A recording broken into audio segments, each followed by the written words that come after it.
live stream onto Facebook, but good afternoon, Piscataway, and welcome to the third live stream community chat with the 2020 Dems on Your Side campaign. Again, thank you for your patience, and please continue to be patient with us as we do the best we can with the technology. Hopefully our internet connections will stay stable today and you'll be able to see and hear us. So before we get started with our presentation, just want to say that we hope you and your family and friends are staying well and safe during this difficult time, and we want to remind you that if you're in need of or are able to offer non-emergency assistance, we have formed a neighborhood aid network where neighbors can sign up to help each other out with non-emergency needs at the link listed below. And a big thank you to the many folks from all the different neighborhoods who have already signed up and who participated in the drive last week to provide food. Recently, we partnered with the Zion Hill Baptist Church to distribute food to those who need assistance. We're collecting donations of non-perishable food items now on an ongoing basis to make a weekly drop-off at Zion Hill, and they've continued their efforts during this crisis to get food to the needy. And we thank Zion Hill Baptist Church and Pastor Hampton for their dedication to serving the needs of our community. We have set up a drop-off location in every ward for folks' convenience. So if you have non-perishable groceries to drop off, in Ward 1 at 411 New Market Road, thank you to the Tarbuses. In Ward 2 at 10 Seward Avenue, thank you Tom Connors and the Connors family. Ward 3 at 233 Ellis Parkway, Stacy and I's house, or 102 Stratton Street South, that's Laura's house. And in Ward 4, thank you to Shelley Block at 24 Ross Hall Boulevard North. Generally speaking, there'll be a bin or some sort of container out in the driveway, or if it's raining in a covered area like a front porch, and you can just drop donations off to minimize contact, and once a week they'll be gathered up and dropped off at the church. So last week we did mention that the date for the primary has been moved to July 7th, and that many of the primary deadlines have also been changed. So we want to update you on the information regarding the elections. Here's the 2020, well, the 2020 primary election timeline can be found at the link on the page here. It's up on the state government website. Some important dates to be aware of. May 13th is now the last day for a party change of affiliation form. May 30th, mail-in ballots will start to be mailed. June 16th is the new voter registration deadline. You have to be registered by June 16th in order to participate in the primary. June 30th is the last day to apply for a mail ballot by mail, and July 6th is the last day to apply for a mail ballot in person, and then, of course, July 7th will be primary election day. Right.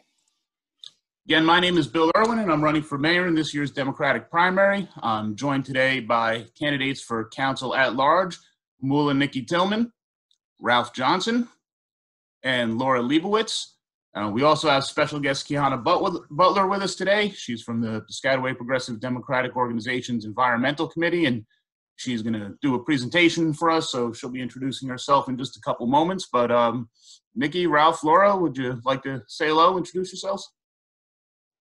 Hi, good morning and good afternoon, everybody in Piscataway. I pray that you all are doing well and are maintaining.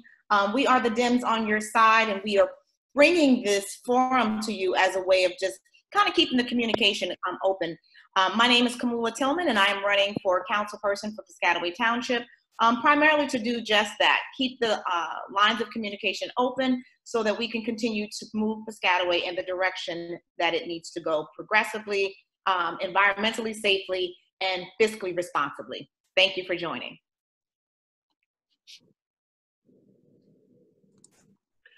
Hi, I'm Ralph Johnson. I'm running for council in this year's election. First and foremost, I want to give a special shout out to FOP 106 and PBA 382. Yesterday, we went to all the trauma emergency centers, giving out coffee, pizza, donuts to all our first responders was well received. And I just want to thank for all of us to continue to keep going. I'm running for council again to have an open voice for those of the voiceless. Obviously, you know all the work I've done in town, free and of charge, which I will continue to do, but it's because it's our civic duty and for us to be heard and to not be standbyers and to say to yourself, well, we'll let the next person do it. So to keep things going, Laura, take it away. Hi, everybody. I am Laura Leibowitz, and I am very excited to be part of this amazing slate of candidates, the Dems on your side. I've lived in Piscataway for 15 years. I've been part of our school system for over 30 years, and I know what this town has to offer, and I know what we all on this slate have to offer. Our education, our energy, and our commitment to volunteerism and civic responsibility. And I'm very excited to be a part of today's forum, focusing on the environment and Piscataway. All right, thank you very much, everyone. And my name is Bill Irwin, and I'm running for mayor because I believe that government should be honest and transparent, and it should serve the interests of the people, not the politically connected. I believe that we should be represented by people like ourselves, not career politicians. And I believe that in order for that to happen, we need new independent voices in government that are not beholden to political bosses, special interests, and big campaign donors. And we want to, as I'm sure everyone is aware, this coming Wednesday, April 22nd, is Earth Day, so we'd like to wish a happy Earth Day to Piscataway. It's hard to believe that 50 years after the first Earth Day, we're still struggling for government and policies that place a priority on protecting and improving our environment so we can pass down a planet that is clean and healthy and livable for our children and grandchildren, and yet here we are. If anything, the threats posed to our environment by man-made climate change are worse than ever, and there is consensus among scientists that urgent action is needed if we are to avoid disastrous environmental consequences. So we thought that today would be a good day to focus on environmental issues, and specifically some of the things that are happening in Piscataway right now. Last week, we discussed in detail the economic impact of the recent trend towards developing truck warehouses all over Piscataway. As I said before, we're joined today by a special guest, Quiyana Butler, from the Environmental Committee of the Piscataway Progressive Democratic Organization, who's going to share with us some of the committee's recent research and conclusions on this issue. And with that, Quiyana, I'm going to turn it over to you. Thanks, Bill. Good afternoon, everyone in Piscataway. Hi, I'm Quiyana Butler, as Bill mentioned. I am a member of the Environmental Committee, which is a part of the Piscataway Progressive Democratic Organization. This committee was formed due to a lack of representation and non-existent environmental commission here in Piscataway. So as you all know, not only is our planet facing a major climate crisis, but right here in Piscataway, we have a major pollution problem. So with that being said, let's get started, Bill.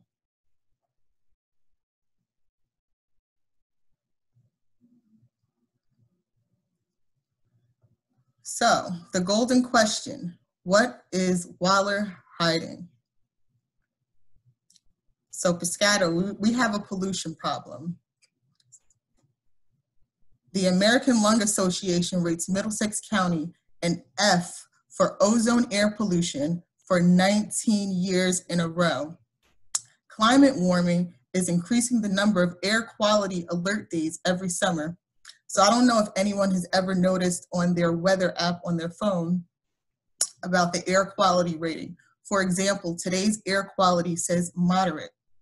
And also, Piscataway has had many days where the air quality days has stated poor, unhealthy air quality for sensitive groups. So, Waller's new diesel truck depots threaten recent gains in particulate matter pollution. So why go backwards? So what about the health impacts? The ground level ozone and pollution and particulate pollution from vehicles and industrial emissions directly contribute to childhood asthma and allergies, older residents with COPD and respiratory illness, heart and lung disease, including lung cancer, and also the vulnerability to respiratory viruses like COVID-19, what we're all facing. So as we know, people with compromised immune systems are at a higher risk for serious complications with COVID-19. So the mixture of the pollution and already compromised immune system is a bad combination. So right here, this slide is an article that basically says New Jersey's coronavirus death toll is likely higher thanks to the decades of dirty air. So why would the current administration want to add to the already pollution problems by adding more trucks? So who pays, you might ask? Not the polluters, we pay. So the cost of air pollution are paid by the residents, so that's us.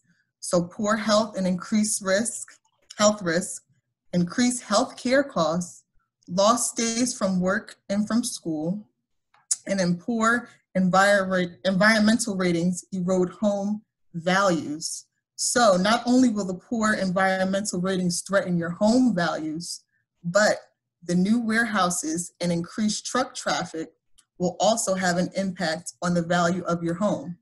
Now this slide is a map of the different truck depots here in Piscataway. So it's kind of small, it's kind of hard to see, but if you look closely, these depots are located in residential neighborhoods and also schools such as the high school, Shore, and Grandview. And if they're not directly located in your neighborhood, these truck depots, the trucks are still going in and out.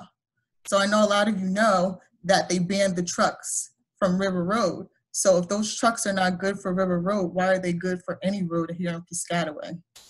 So it's time for action and not denial. So guess what? The people spoke.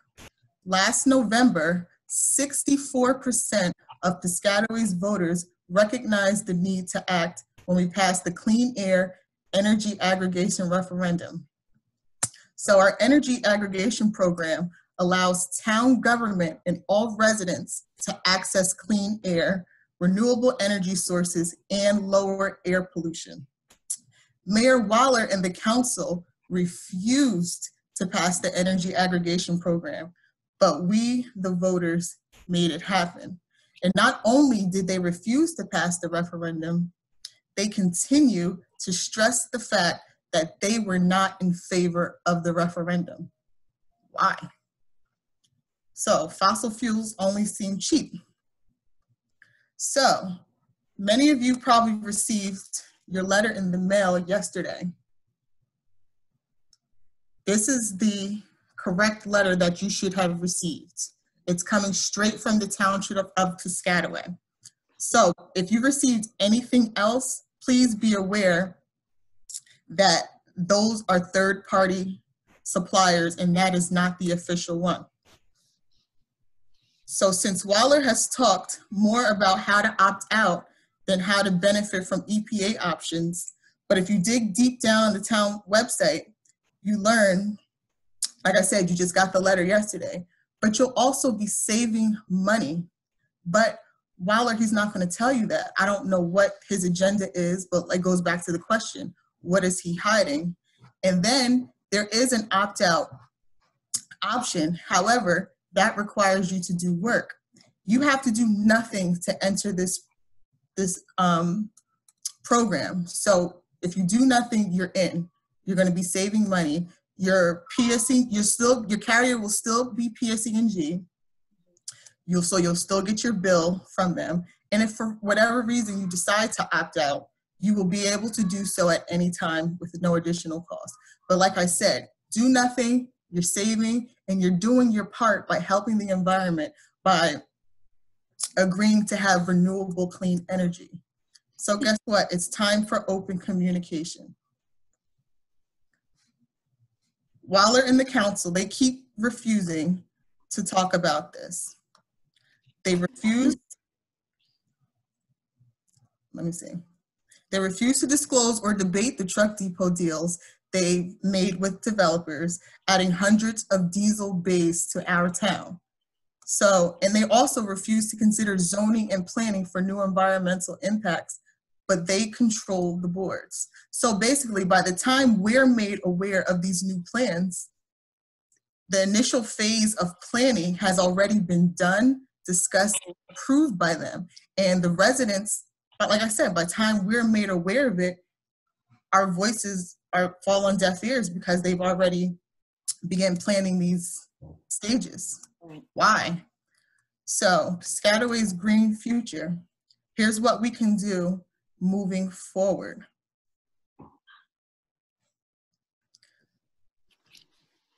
So the town, on paper, it says they have an environmental commission, but it says meet as needed. But guess what? They never meet, period. If you call or ask them, they'll give you the runaround and say that they don't have any meetings.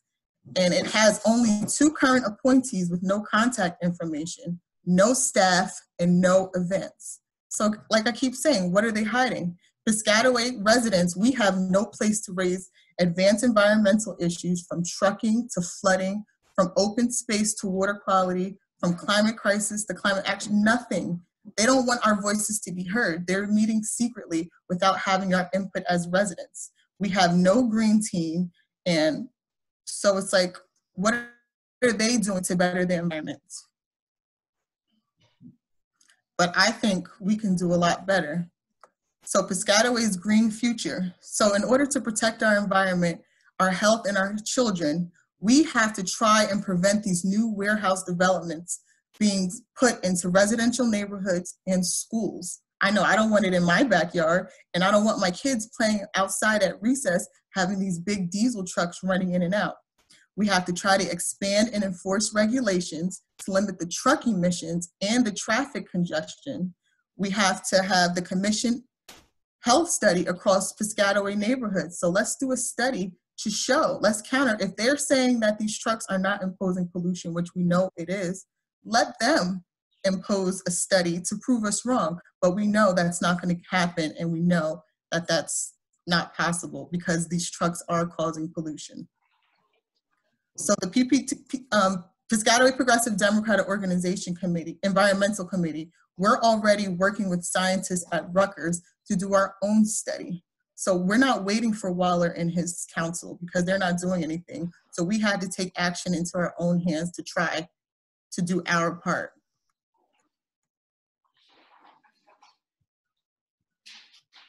Also, we can continue to activate the Environmental Committee. And like I said, we can continue to build what we're doing on our own. We can't wait for this administration. We can also try to preserve the open space, for example, like Halper Farm, and make these open spaces and preserve them without always having to develop them.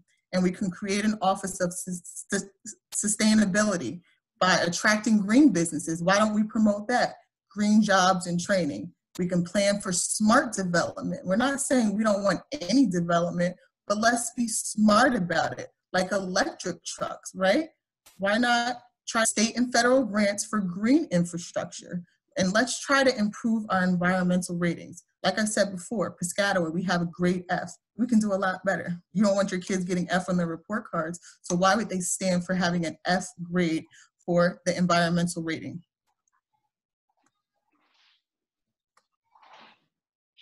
So, like I said, we can do a lot better, not only for ourselves, but our kids, our grandkids, the elderly, the vulnerable, for our parks, our planet, and just the future. I know some people don't care about the future because they're like, oh, I'll be long gone by then, but we have to do a lot better. This is our earth. We only get one chance.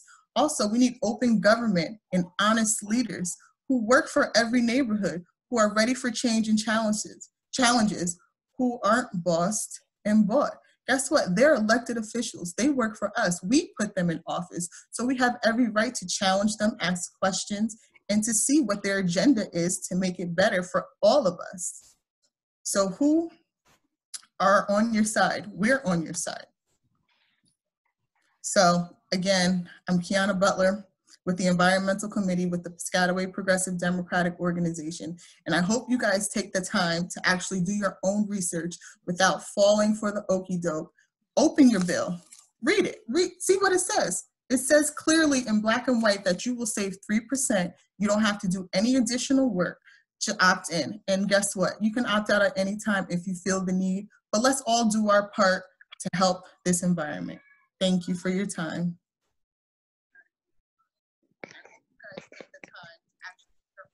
All right, thank you very much, Quiyana. That excellent presentation. Laura, you're back with us. I think you had some technical. Yeah, hello. All right, the council candidates want to talk about Quiyana's presentation for a moment or comment on it. I'll turn it over to you. I kind of wanted to chime in on a couple of things that she said. I just typed something up here. Let me just read what I have. And I guess. Excellent presentation. Laura, you're back. Can you guys hear me? I hear a reverb. Okay. One of the things that Quiyana talked about that I'm always talking about is this whole open government.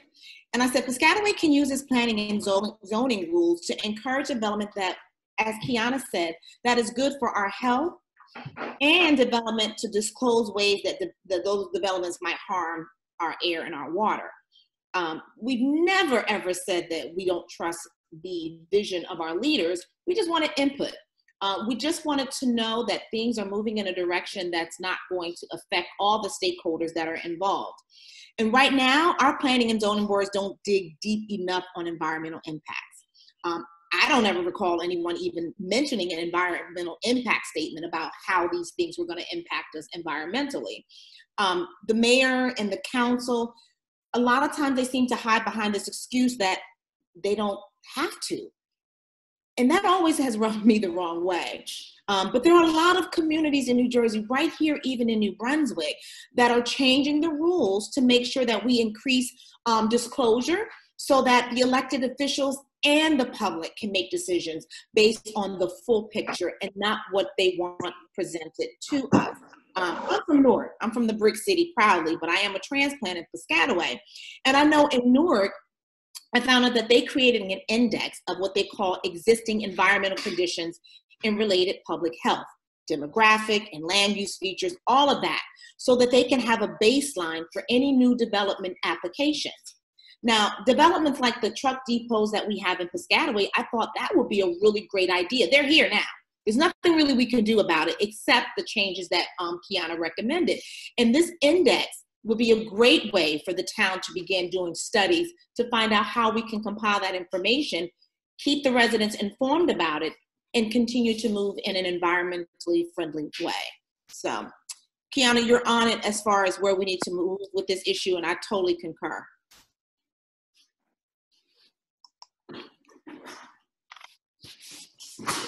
Quiyana, that was a great presentation. I mean, thank you so much. It was clear cut. But some of the questions we really have to ask ourselves is, why are we even using these pilots to encourage pollution and developments in our area, especially in our surrounding neighborhoods and our neighborhood schools?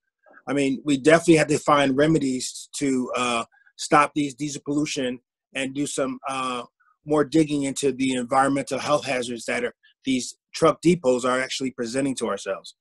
And then some may have to say, you know, what are we doing to incentivize industry to come here? I always get that question, Bill. Oh, we want to encourage. We want business. We want our ratables. But yet you have pilots that don't add to the ratables. And why are we not using incentivizing, as Quiyana stated, that present clean energy, green energy to coming here and applying for government grants that would actually help present those things? So, I mean, just in addition to the things that we're talking about here, that was great from their presentation, was that we really have to stop doing this dirty development, as I like to call it. Something has to be done before things actually get worse.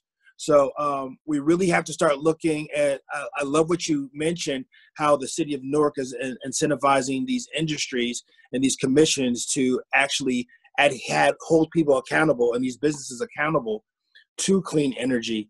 And especially we have to look at our existing developments and making sure that they are adhering to environmental regulations to keep our environmentally friendly. Laura? Thanks, Ralph. First of all, I just want to take a moment to recognize the fact that we are all working hard to educate ourselves on these topics as volunteers, as candidates, people that really believe in open government and transparency. And this is really just part of what it takes to be a volunteer and to be somebody that serves their community.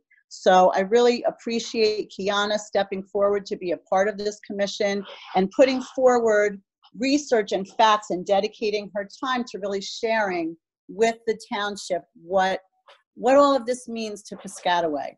I really want to speak personally to why I am supporting the Clean Air Piscataway ordinance. And I'm not going to be opting out. I'm happy to do nothing to continue to support my town for clean energy. I'm happy to know that, PSE&G, the hundreds of thousands of dollars I've been paying them for decades now, they're going to continue to provide my energy and I'll get my bill from them, but yet the source that's coming to my home is going to have to be a cleaner source. What I don't appreciate is the fact that Waller and the council refused to do research on this. They dragged their feet.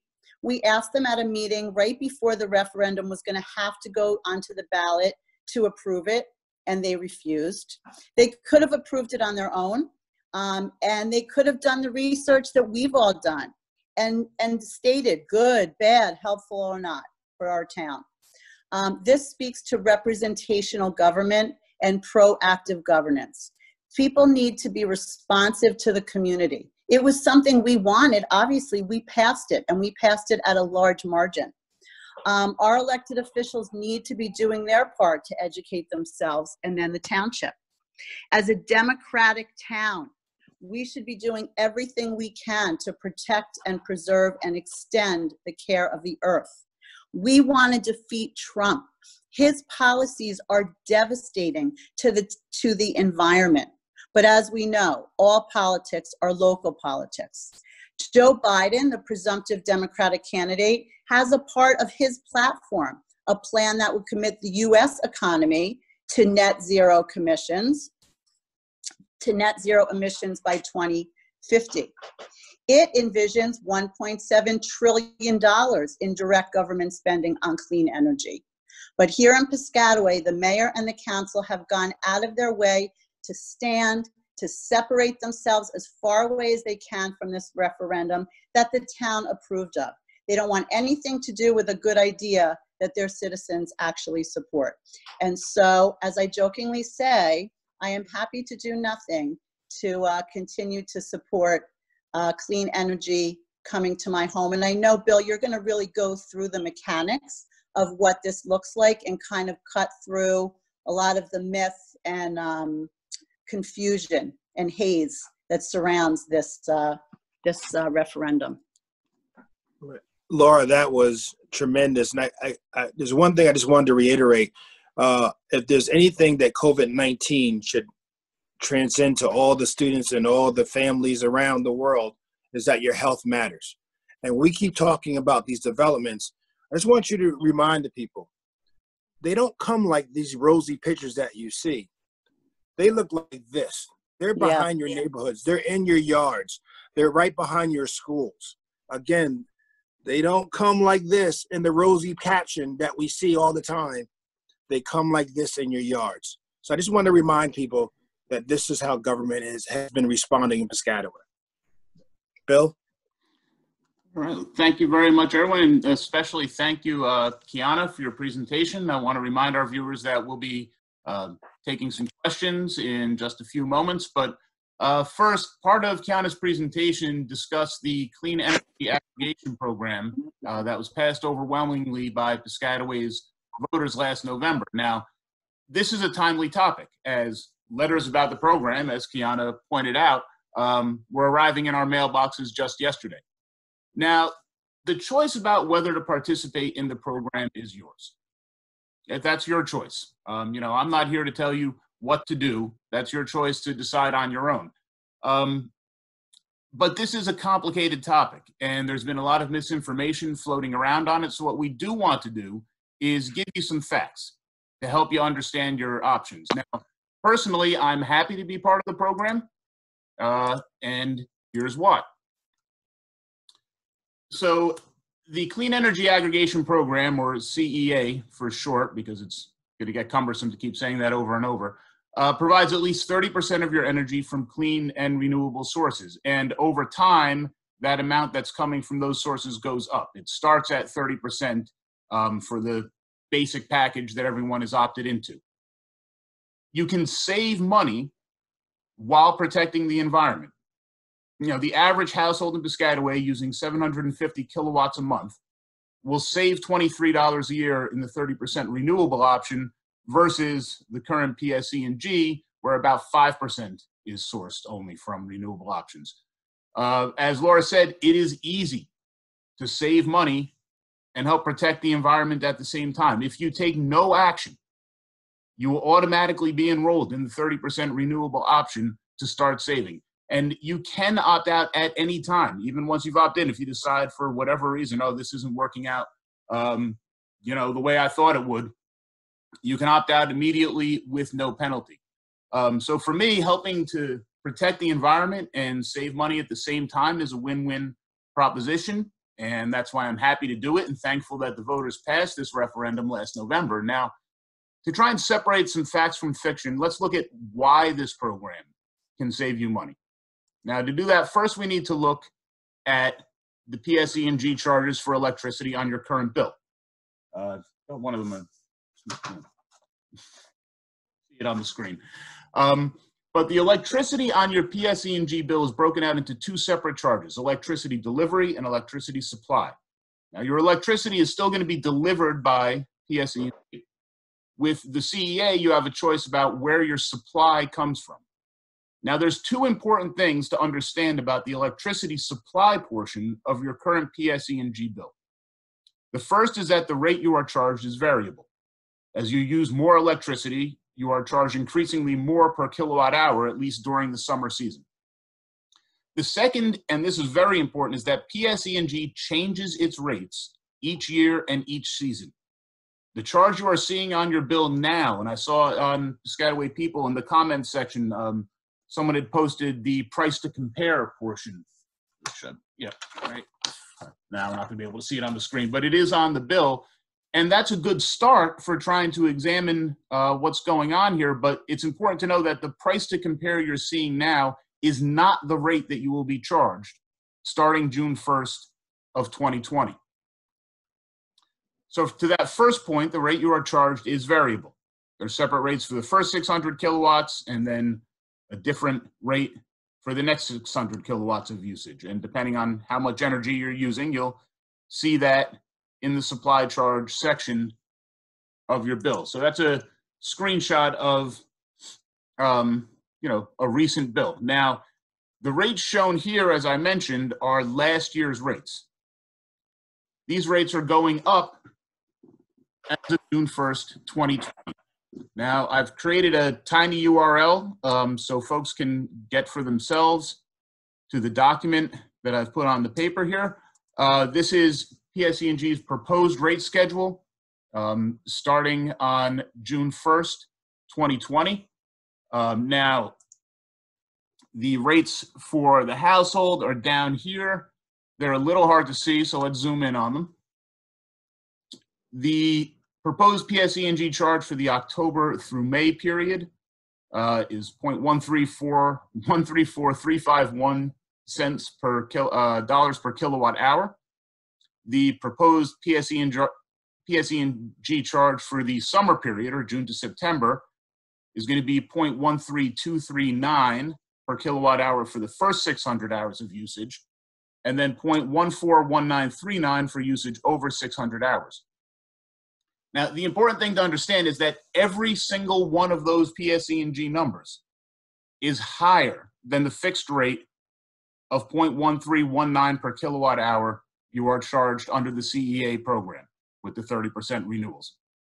So, and that charge is fixed, which is also very important to understand. It's not variable. It's locked in, I believe, for 16 months. So I've seen a lot of other, you know, folks on again, Piscataway People or other internet sites questioning, well, you know, what happens? Is this a bait and switch, or is my charge all of a sudden going to get jacked up after I go in? Now, no is the answer. It's a fixed charge, and were that to happen, you still could opt out at any time with no penalty. This is totally different from folks that, you know, come knocking on your door and want to see your PSE&G bill and maybe try and scam you into paying more for your energy. This is regulated, it's organized, we're getting a better rate because we're buying in bulk, because people are participating in the program together.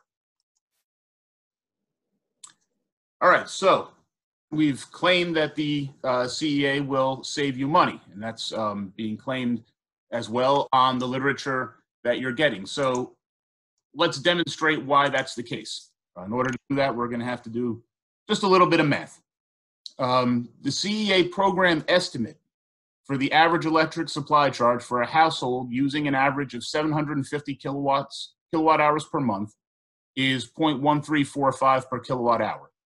The CEA fixed rate is 0.1319 per kilowatt hour. So if you translate that into a yearly charge, you take the per kilowatt hour times 750 kilowatt hours times 12 months, comes out to $1,210.50.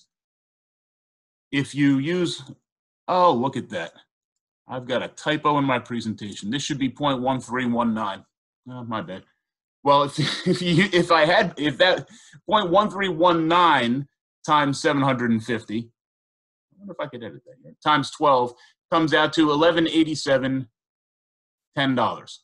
So the savings is 1210.50 minus an 1187.10 equals 2340. That's where the $23.40 average savings number comes from. Now, I did put a small disclaimer here, just in the interest of thoroughness. I double-checked the estimate that they had of 0.1345 per kilowatt hour for a PSE&G. I think it's very, very close, but I'm not sure that it's exactly right. And, you know, this is why I calculated the weighted average for the June-September period on the differing rates under and over 700 kilowatts, and then for the Oct-May period, and put it all together and actually came up with 0.134334, which would yield a yearly savings of $21.91 instead of $23.40. Just in the interest of thoroughness, because we do encourage folks to check our math, to check our work. So that's, wanted to let you know that we had already done that.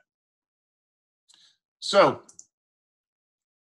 in summary, by participating in the program, you help protect the environment by getting more of your energy from clean and renewable sources.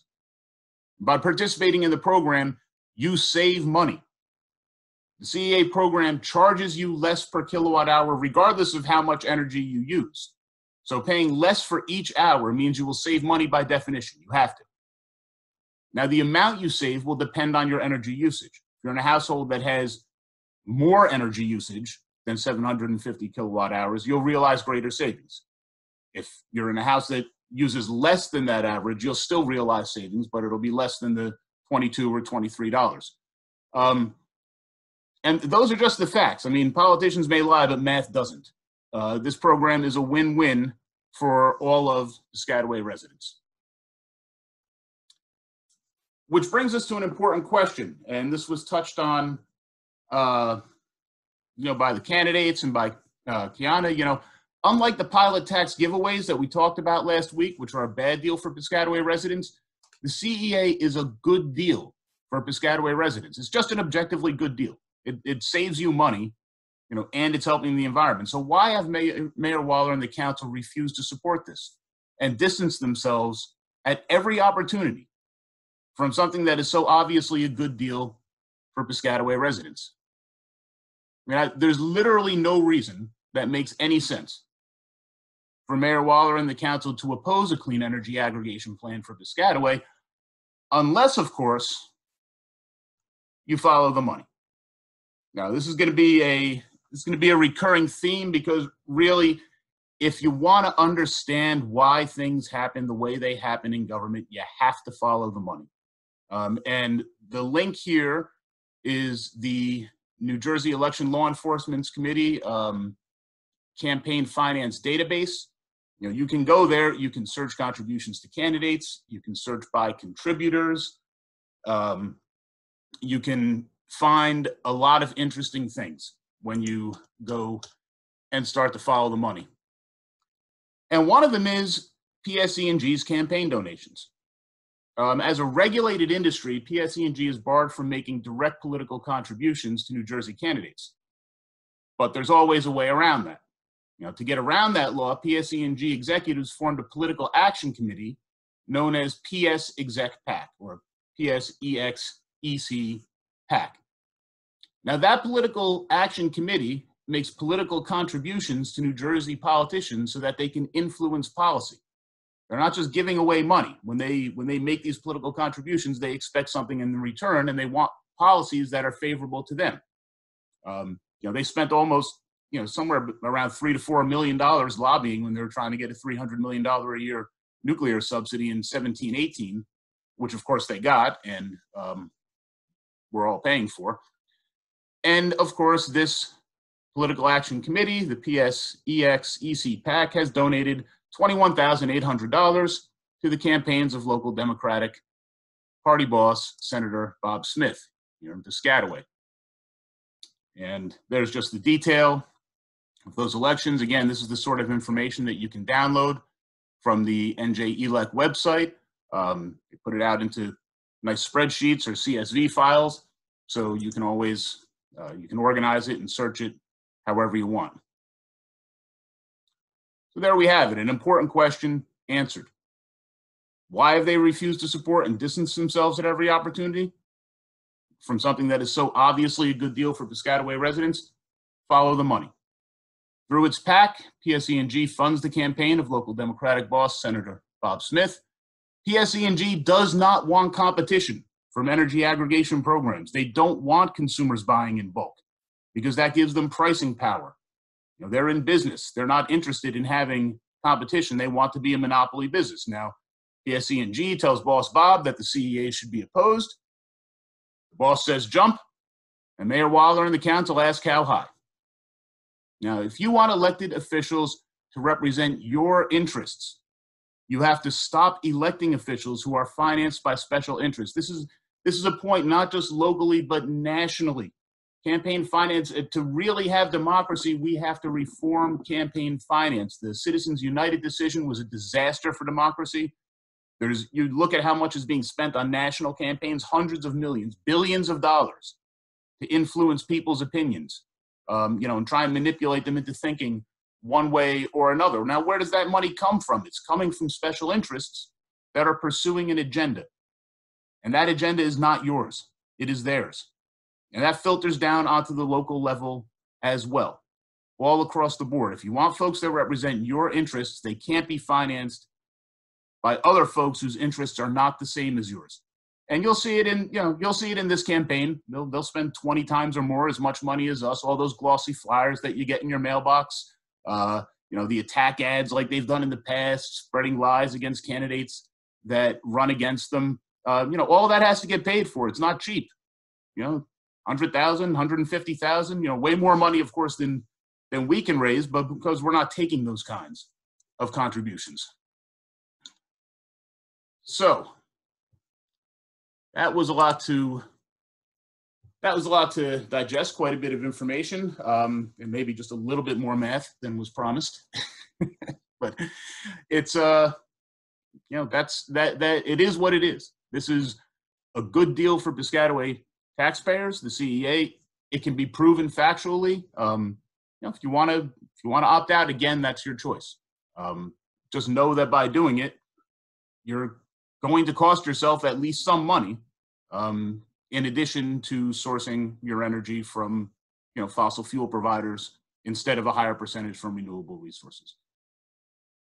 All right. So, do we have any questions from our Facebook? Oh, I see we do have a question from our Facebook viewers. What is opting up? Was the question. You'll see on the CEA letters that you get, the default option is for 30% renewable content.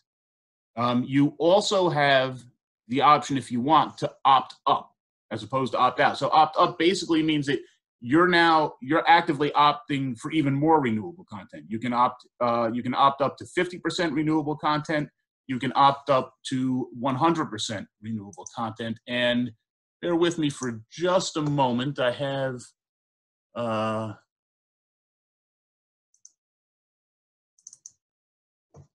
did do an estimate of what that would cost. So it'll take me just a second to find it. Okay, so based on that same 750 kilowatt hours per month on average of usage, if you were to opt up to 50%, that would cost on average $17.10 more per year. If you were to opt up to 100%, it would cost around $67 a year extra for you to get your energy from 100% renewable sources under this plan. So again, the default option, if you do nothing, you get 30% renewable sources, cleaner energy than you have now, and you save either $22 or $23 a year, depending on whose math you're looking at. But you also have the option to opt up if you want. If you want even more of your energy sourced from renewable sources, you opt up. Opting up will end up costing you a little bit more than you're currently paying. Did we have any other questions? I don't see any other questions from our Facebook viewers now, although we'll be breaking again to take questions later in the broadcast. Actually, we're getting towards the end of the broadcast. So Quiyana, once again, I want to thank you for being here with us today. Thank you for that information. Oh, you're muted. Can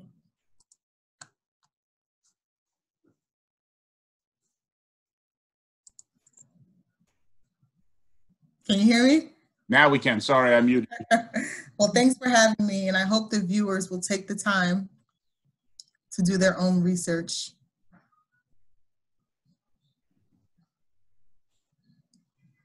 All right. Thank you very much, Quiyana. Thank you.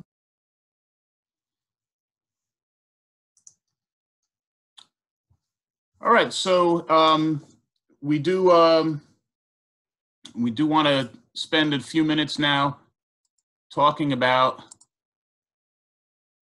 the environmental portion of our platform. As we mentioned last week, for more information on our platform, you can read the entire platform located at that URL. But for today, we're going to focus, specifically on the environmental portion under the heading of Be a Green Community. So the first point there is to stop building more trucking depots next to residential neighborhoods and to remediate diesel pollution and environmental health hazards. Would one of the council candidates like to speak at this point? Ralph? Yes, Bill, as I mentioned prior to this before, after Quiyana spoke, is that we really have to emphasize stop building these trucking depots next to our residential neighborhoods and communities. There's already commissions set up with the township that doesn't meet to actually help force the actual regulations that are on the books to encourage that they are environmentally friendly. I showed a photo earlier of how these towns look and how they're in our communities. If you actually go back, and I encourage every person that's watching these videos to actually go back to the presentation that Quiyana put. And if you look at the map that these trucking industries are in specific areas of town. They're not in the full portion of the town. They're only in small portions of the town that are right by schools, apartments, and our neighborhoods that have not only were notified as they're supposed to be within 200 feet. There should be a letter. You're learning after the fact, after the decision is already made. That in itself is a violation, and people should be in uproar. And as Bill constantly mentions, and our team mentions, they find the loophole around it. A lot of these areas are residential areas, or they're apartment complexes or townhouses where they only go to the president or the owner of that complex, who then does not share the information with the rest of the community. Thus, they're around it. They've been notified, but you actually haven't been. So again, we have to push the fact that let's incentivize some clean energy, green energy, as we mentioned, that only enhances our ability. Our health matters in these facts. All right. Thank you very much, Ralph. I want to go to the second point on the platform and we've spoken about this a lot today, to bolster the Clean Air Piscataway Ordinance, the bulk purchase plan for renewable energy. Laura, did you want to speak some more to that point? Oh, you're muted. Hang on.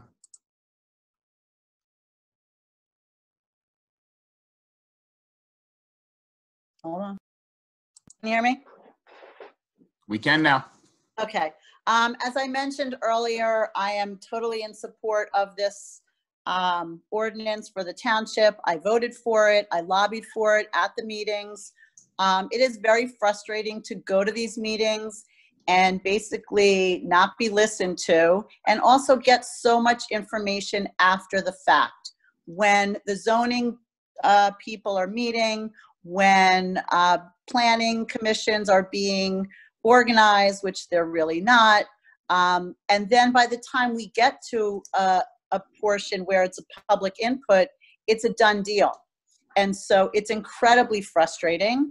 As activists and advocates for the town, it's a very impotent feeling to kind of rally the troops and go to these meetings. And, you know, it's water on a fire that's already, you know, been put out. It's very frustrating. And I just want to speak to one point of this presentation, and it is something that came up at one of the town council meetings, and I didn't appreciate it. It was a point where I don't remember if it was the mayor or one of the council people said, well, how many people here have a Tesla? You know, they were trying to point and make it look like it was an us versus them scenario, like this was kind of an elitist point that we were making, and I didn't appreciate that. At the very least, by doing nothing, if you don't have the ability to opt up, you just leave it as it is, and you'll save 20 bucks. And so 30% of your energy is going to come in from the town. You know, it's an easy fix, and, you know, we can do our part, just like, you know, the little things that we do in our home, composting, recycling, you know, things we can do, just these little pieces. It's not an elitist decision. It's not something that I'm doing because, you know, I have so many more resources than you. It's just an easy fix. And so, as I stated before, I'm happy to support it. And again, all politics is local politics. We want to get rid of Trump. He's done a disgusting attack on the environment and through all of his policies. And here we have an ability right in town to do our part. All right, thank you, Laura. We did have a comment from one of our Facebook viewers. I think Chris was saying the PSE&G rates are lower. Was his comment, and you know, we want to engage with people that don't agree with us. We're happy to have those talks. We're happy to have those debates. So to that comment, Chris, I would just encourage you, you know, to do the math for yourself. You know, again, we pointed out that the rates that you're seeing right now on your bill, yes, those rates are in fact lower than 0.1319, but they are not the rates that are going to be effect in the June to September period. Those are the rates that we're using to compare. So what you're seeing right now on your bill is not what you're going to get. And here is the web link to the draft of the revised rate schedule. PSE&G submits, you know, and generally gets approval for rate changes every year. And these are the changes that are going to go into effect this year. Which brings us, if I can get there on the, there we go, team here. That'll bring us to the third point on our platform to preserve open space with the smart development practices already used in other towns. And Nikki, I know you spoke a little bit to this before. Did you want to touch on this? Oh, you're muted. I'm unmuting myself. I got it this time. I mean, not to beat a dead horse, but I think it really is important that we use zoning laws and in any type of pilot program, whether it was a warehouse or an apartment complex, that's good for the neighbors, our community, and for the environment. I mean, I think that's something that clearly the residents have sounded on, and we need to continue to make sure that we do all we can to push that. All right. And related to that, the fourth point, to employ green and complete strategies to make our neighborhoods more walkable. Nikki, I think you were thinking about that as well. Yes. Stacey Berger and I, as committee persons, have had these chat and choose that I've alluded to before, and it gave us an opportunity to kind of just sit down informally and talk to residents in our ward and district. And one of our neighbors mentioned having more walkable bike path, walkable or rideable bike path, even like a bike path that we can do from like, because a lot of our neighbors do live in, work in New Brunswick and wouldn't mind riding their bike, having a safe way to do so. These are conversations that if we had an active environmental commission in our town, those ideas, this is what I'm talking about, tapping into the resources of our residents who have wonderful ideas that will supplement the mission and the plan of the town so that collectively we all win. The environment wins because those who want to use more healthier lifestyles of traveling can do so. Those who have ideas, professionally, a lot of our neighbors deal with environmental issues every day. And having that platform of the chat and choose that Stacey and I do as committee people, or even just having the commission there to share these ideas, to present these proposals and see if they are viable alternatives to how we move and govern ourselves in Piscataway as it relates to environmental issues and concerns. You know, Nikki, if I can.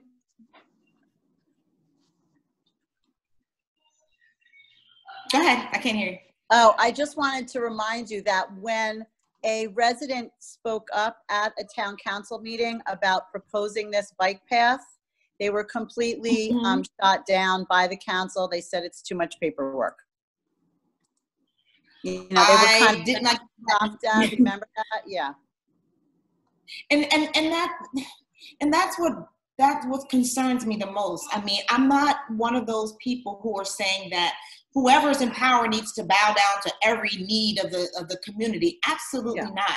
I'm not a politician. I don't want to be, but I do want to use my voice to advocate and create dialogue. That being said, all we are asking for simply is just some input. We don't know everything. So like we have done as an organization, we've researched things, we've asked questions, we've made phone calls to make things clear to us.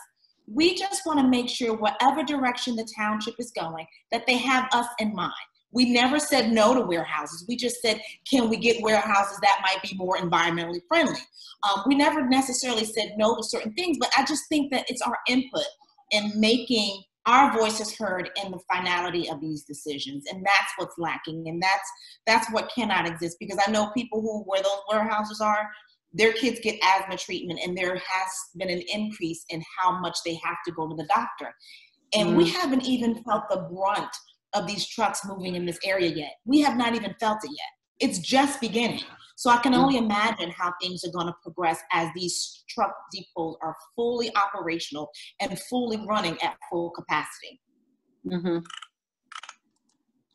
right, and that the fifth point on our campaign platform is to support the Green New Deal to create new job and training opportunities here in Piscataway. I'm going to be brief on this because we're running a little bit over time, but again, I encourage folks to do their own research, do their own reading. I mean, read the Green New Deal legislation or the Green New Deal proposal. It's not very long. It's not one of these 4,000-page proposals. You can read it. It's something that should be supported. It is along the lines, the point of it, if you remember, the New Deal during the Great Depression was focused on governmental programs that would help give folks a leg up, you know, to help bring the economy out of that Great Depression. And a lot of the programs that were in that were very helpful to people, and some of the initiatives that came out of that are among the most popular programs that we have today. Social Security leads to mind. Now, you know, the Green New Deal it's a new deal. It's basically recognizing, okay, we need government to stop funneling money up, you know, towards the already wealthy and the big corporations and the powerful, and start focusing on developing for its people.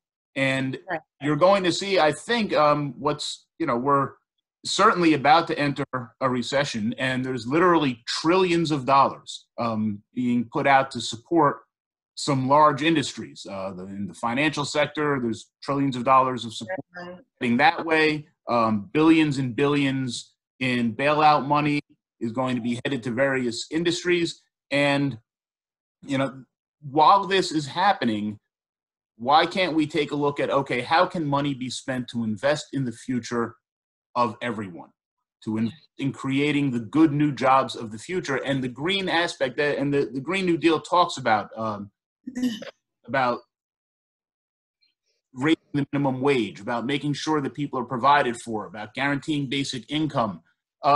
These ideas that I think are to come more and more to the fore in the future. And the green part of it, it's saying we need a new deal, and we need to focus on the technology of the future. And a lot of that area for growth and innovation is to be in green technology. And, you know, how that can filter, as Ralph said before, right down here to Piscataway, why are we using pilot money? Why are we using tax incentives to incentivize dirty development? Is that really the only economic path forward?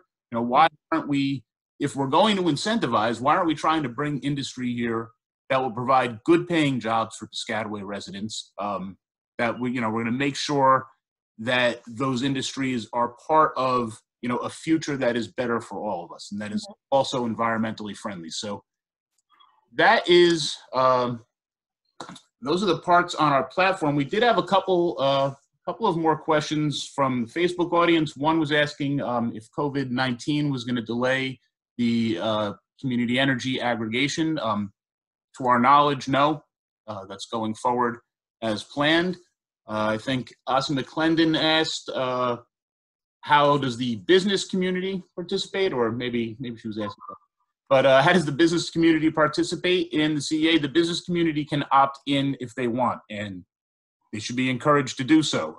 The town is not currently doing anything to encourage them to do so. Of course, if businesses were opting in, then the pool of buyers would be larger, which eventually would lead to more negotiating power for future rates. So it would be good if our town leadership were encouraging businesses to opt in.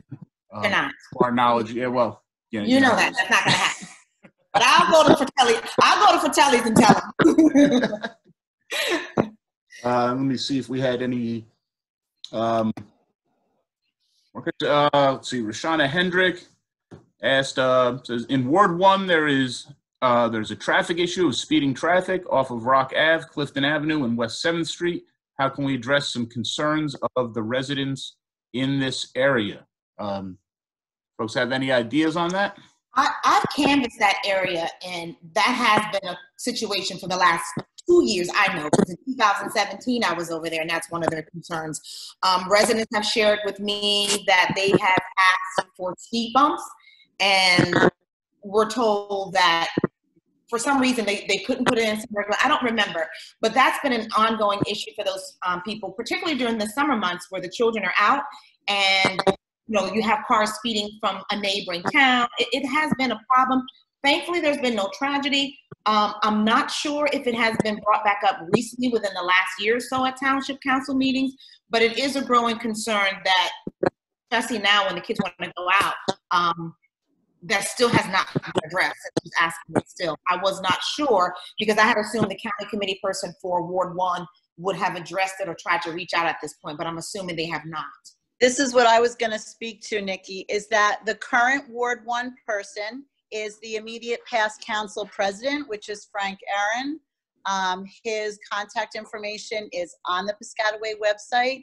And while people are in office, they need to be contacted about issues of concern to the people that are in the town and in their ward. That is what we've been told when I've gone to Democratic organization meetings and when we've spoken to the town. So when that seat is yours, then you need to receive these calls and advocate on behalf of the people in your district, your ward. Yeah, definitely. I know that area. I've canvassed it well. I've done it as an individual, as a coach in that area, and also as a school board member. I know there were recently developments looking into bringing trucking in that area and widening that area. So the people in that town and that ward really need to be active in going to their council ward person or going to their ward president and asking those very direct questions of how this impacts my children, my neighborhood. Also, I've been very active over there. That's one of the reasons why they wanted to silence me. I constantly get conversations. I think recently I had a conversation about graffiti and gangs in that area, which just through our input as being Dems on your side, they rush to get it taken care of right away. So that's one of the advantages of having people that speak for you and are on your side. They want to silence those demands and those queries right away. So just by expressing your voice, you can get things done, but you have to be an active member in those areas. All right, so I hope we've gotten to everyone's Facebook questions. So as we're wrapping up, let's review. Let's look at what we've learned on our Zoom today. First, there are serious environmental and health consequences to continuing to build truck depots all over Piscataway. We need open communication from government, and I want to note that next week's live stream, our plan is to focus on exactly that topic, open and transparent government. And that would include a functioning environmental commission to address the issues we're discussing today. 3, participating in the Clean Energy Aggregation Program will help protect the environment and save you money. It's a win-win, and I'm happy to go over the math with anyone in the audience that wants to do it again. Just reach out to us. 4, Mayor Waller and the council have not supported the CEA. Could that have something to do with the PSE&G contributions to their political boss? Of course, the great irony here, I've seen some of my Republican friends saying that they were going to opt out of the CEA, for reasons that we disagree upon. But ironically, they're doing exactly what the Democratic boss wants them to. I don't know if they've thought that through. And 5, the Dems on your side are committed to making Piscataway a greener and healthier place for all of us to enjoy. Absolutely. So with that, if the council candidates want to make some closing remarks, I'll turn it back over to you. Who's going first? Me? Go ahead. Okay. Once again, I just want to commend the hard work that Quiyana, as a volunteer in town, put forward to gather this information and present it very clearly to the township. And I think this is just a perfect example of the dedication that we have of citizens in our town to making this town a better place. And that is why I'm proud to be a part of this ticket. Dems on your side. I have been a resident of Piscataway for over 15 years, and I'm currently the council committee person for my area, Ward 310. I do want to point out that on Possum Town Road right now, there is a huge sign over 14 acres for sale on the light industrial side. So I have no idea what's coming into my neighborhood. This is something that we're going to have to get on with the zoning board and really get on top of it. But I really want to thank everybody for being here with us this afternoon. Hey, Nikki. Sure. Again, Kamuela Tillman, running for councilperson. I've served with the Piscataway committee, Piscataway Ward 3, District 2 as a county committee person with Stacy Berger. And I just am humbled by this opportunity to just run and use my voice. I don't think it's a big deal. I like talking to y'all anyway as neighbors. I like hearing your concerns, but more than anything, I like when we try to collectively work together and work through our differences. Quiyana, thank you so much for your time and your effort, along with Al Howard and Ann Baston, Doreen Bailey Wilson, who've also worked within our organization to almost create like a microcosm of our town. Through our organization, we've founded different little commissions that can do some of the work that we're trying to do in the community that is not being done. In addition, having this platform of Facebook and technology and keeping open communication despite the COVID crisis and despite our being quarantined, just being resourceful with how we can continue to govern, because the town still has to operate. Laura should know what's going on with that 14-something thousand acres of land. So I'm just hoping as a council person that I continue to be your voice, that you can come to me, and even if we don't agree, we somehow find a way to see the big picture so that we all can live and coexist together in a community that is just like, to me, a diamond in the rough. I love Piscataway. It's the only reason that I'm doing this, because God knows my schedule doesn't allow it. But I love this town. I love my neighbors. And I like the direction that we're going. Despite some of the challenges we have, I do believe that we're moving optimistically in the right direction. So I am honored to represent you as your township council person. Thank you, Nikki. To everyone on Facebook, I appreciate you for listening and getting informed.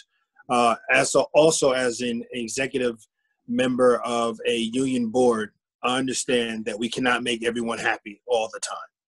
But you're duty bound as an elected official to give out information as it comes and inform everyone. And it's okay to give the hard fact question of a yes or a no, but you're duty bound to research and perform.